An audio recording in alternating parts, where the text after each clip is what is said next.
नमस्कार दोस्तों।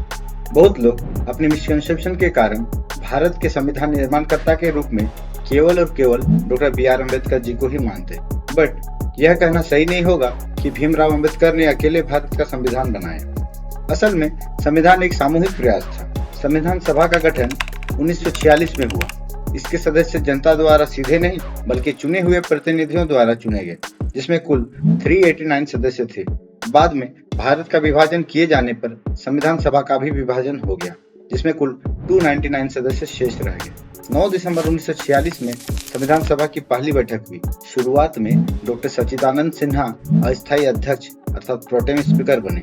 फिर बाद में डॉक्टर राजेंद्र प्रसाद स्थायी अध्यक्ष के रूप में चुने गए। उद्देश्य प्रस्ताव अर्थात ऑब्जेक्टिव रेजोल्यूशन को जवाहरलाल नेहरू ने 1947 में पेश किया। इसमें बताया गया कि भारत कैसा देश बनेगा, जैसे लोकतंत्र, स्वतंत्रता, समानता आदि। यही आगे चलकर संविधान की प्रस्तावना अर्थात प्रियम्बल बनी। संविधान निर्माण में कुल 22 समितियां कार्यरत थी, जिनमें से 8 प्रमुख समितियां थी और बाकी 14 समितियां सहायक समिति के रूप में कार्यरत थी। बट सभी समितियों का अपना अपना कार्य बटा हुआ था।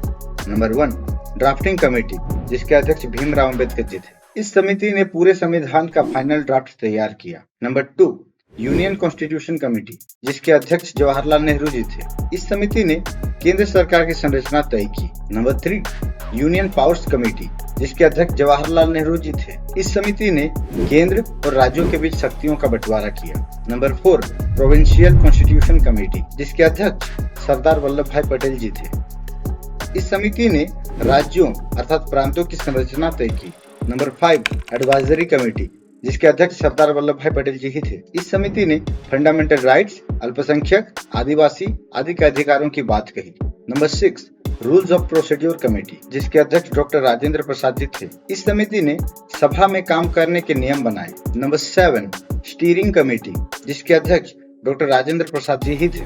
इस समिति ने पूरे कार्य को दिशा और गति दी। Number 8, finance and staff committee, जिसके अध्यक्ष अगेन डॉक्टर राजेंद्र प्रसाद जी थे।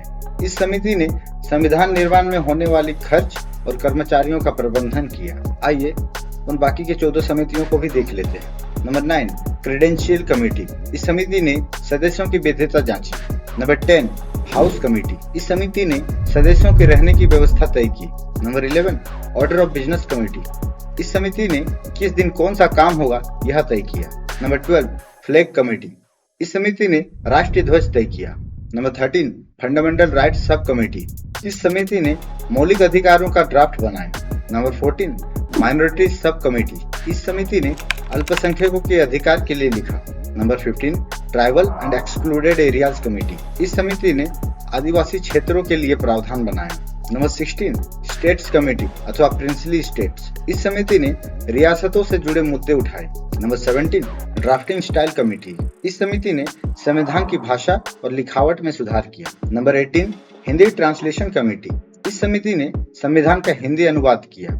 नंबर 19, उर्दू ट्रांसलेशन कमेटी, इस समिति ने संविधान का उर्दू अनुवाद किया। नंबर 20, प्रेस गैलरी कमेटी, इस समिति ने मीडिया और पत्रकार व्यवस्था बनाई। Number 21, committee on chief commissioners provinces, इस समिति ने केंद्र शासित क्षेत्रों के नियम बनाए। And the last one is ad hoc committee on supreme court, इस समिति ने सुप्रीम कोर्ट की व्यवस्था तय की। भारत के लिए संविधान बनाना एक बहुत बड़ा टीम वर्क था।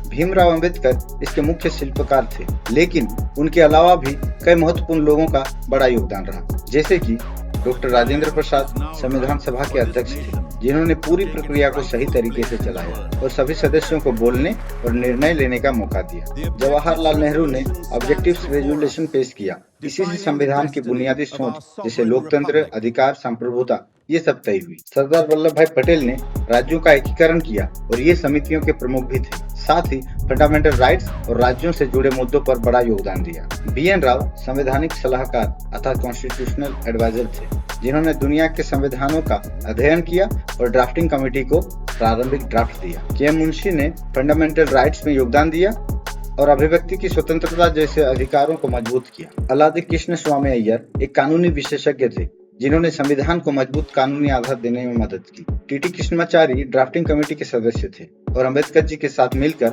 अंतिम ड्राफ्ट को तैयार किया। सरोजिनी नायडू और अन्य सदस्यों ने महिला अधिकारों और सामाजिक मुद्दों पर आवाज उठाई। चलिए लगे हाथ हम संविधान के निर्माण में होने वाले प्रोसेस को भी जान लेते हैं। ड्राफ्टिंग कमेटी का गठन 29 अगस्त 1947 में की गई थी। इसके अध्यक्ष भीमराव अंबेडकर जी बने। यही समिति संविधान का फाइनल मसौदा तैयार करती है। 1947 से 1948 तक संविधान का ड्राफ्ट तैयार किया गया। बी.एन. राव ने प्रारंभिक ड्राफ्ट तैयार किया, फिर ड्राफ्टिंग कमेटी ने उसे सुधार कर अंतिम रूप दिया। दुनिया के कई देशों के संविधान से अच्छी बातें ली गई। फिर 1948 से 1949 तक चर्चा और बहस चलती रही। संविधान के हर भाग पर संविधान सभा में बहस हुई। लगभग 2 साल 11 महीने 18 दिन तक चर्चा चलती रही। 2000 से अधिक संशोधन अर्थात अमेंडमेंट्स पर विचार हुआ। 26 नवंबर 1949 में संविधान को आखिरकार स्वीकार कर लिया गया। यह दिन संविधान दिवस के रूप में मनाया जाता है। 26 जनवरी 1950 को संविधान पूरी तरह लागू हुआ। इसी दिन को हम गणतंत्र दिवस के रूप में मनाते हैं। अतः संविधान किसी एक व्यक्ति ने नहीं बनाया, बल्कि यह एक टीम वर्क था। लेकिन भीमराव अंबेडकर की भूमिका सबसे केंद्रीय और निर्णायक थी। इसीलिए उन्हें भारतीय संविधान के शिल्पकार अर्थात आर्किटेक्ट या संविधान निर्माता भी कहा जाता है। दोस्तों, डॉक्टर बी.आर. अम्बेडकर मूर्ति पूजा के सख्त विरोधी थे और भगवान बुद्ध भी मूर्ति पूजा को महत्व नहीं देते थे। इसके बावजूद भी उनके अनुयायी इनकी मूर्तियां बनाकर इनकी पूजा करने के साथ साथ कुछ लोग हिंदू देवी देवताओं की मूर्तियों को तोड़ते हैं और हिंदुओं के पवित्र ग्रंथों, वेदों और उपनिषदों को जलाते हैं, जो अंधभक्ति, कट्टरपंथी व जातिवाद को बढ़ावा देते हैं, जिसके कारण समाज में पार्टीशन का निर्माण हो रहा है और कई राजनीतिक दलों द्वारा अपनी अपनी हितों की पूर्ति करने के लिए आग में घी डालने का कार्य किया जा रहा है। आजकल कुछ नेता जो कि दलित होने का ढोंग करते हैं, वे जनता को बताते हैं कि दलितों के साथ ब्राह्मणों और हिंदुओं ने बहुत अत्याचार किया है, जो कुछ हद तक सही भी लगता है, परंतु ऐसा 100% कहना गलत है। ये सब बस वोट बैंक की पूर्ति के लिए कुछ राजनीतिक नेता अपनी आधी अधूरी बात बताते हैं और भोली भाली जनता इन सब बातों को सुनकर इनका विश्वास भी कर लेते हैं। आइए मैं आपको पूरी जानकारी प्रमाण के साथ बताता हूँ। दोस्तों, अक्सर हम सुनते आ रहे हैं कि ठाकुरों ने दलितों को अपने कुएं का पानी पीने नहीं दिया। इसके पीछे कई कारण हैं। नंबर 1, शुद्ध अशुद्ध।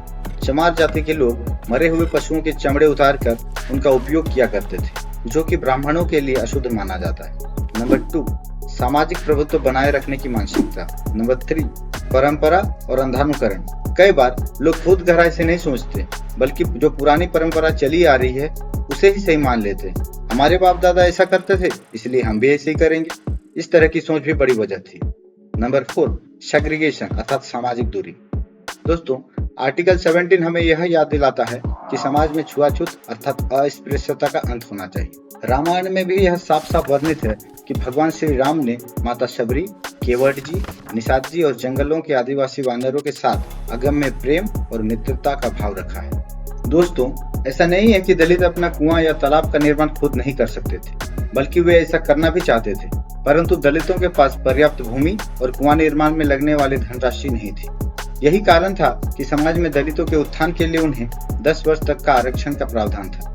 उसके बाद इस आरक्षण को बंद कर देना चाहिए था, बट अब तक यह चल ही रहा है। दोस्तों, मुझे नहीं लगता है कि आरक्षण अब भारत के विकास और लोगों के उत्थान के लिए सही रहेगा, क्योंकि आरक्षण के सहारे नाकाबिल लोग भी शिक्षक, डॉक्टर, इंजीनियर इत्यादि बन रहे हैं, जिससे काबिल व्यक्ति को तो मौका नहीं मिल पा रहा है, साथ ही साथ देश के विकास में भी बाधा आ रही।